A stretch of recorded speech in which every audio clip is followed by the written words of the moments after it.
এবার আল্লাহ দেখলেন সৈয়দনা ইব্রাহিমের হৃদয়ের মধ্যে ইসমাইলের জন্য ভালোবাসা বেশি না কম? কত বেশি জানেন?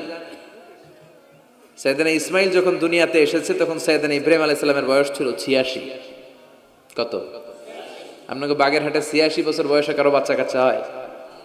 হ্যাঁ, আছে এরকম পালোয়ান? আছে কেউ? নাই। সৈয়দনা ইসমাইল যখন এসেছে দুনিয়ায় তখন সৈয়দনা ইব্রাহিমের বয়স কত ছিল? 86। তার মানে 86টা বছর আল্লাহর কাছে কাঁদছে আর দোয়া করছে, আল্লাহ একটা সন্তান দাও দাও দাও, দেয় নাই।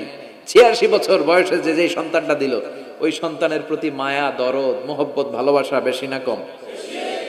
আল্লাহ দেখতে চাইলেন ওই ছেলের জন্য মায়া বেশি নাকি আল্লাহর জন্য বেশি। আল্লাহ ডেকে বললেন, ইব্রাহিম দেখি হৃদয়ে কার জন্য দরদ আর ভালোবাসাটা বেশি। যাও আমার সন্তুষ্টির জন্য 86 বছর বয়সে পাওয়া কলিজার টুকরা দুধের বাচ্চা ইসমাইলকে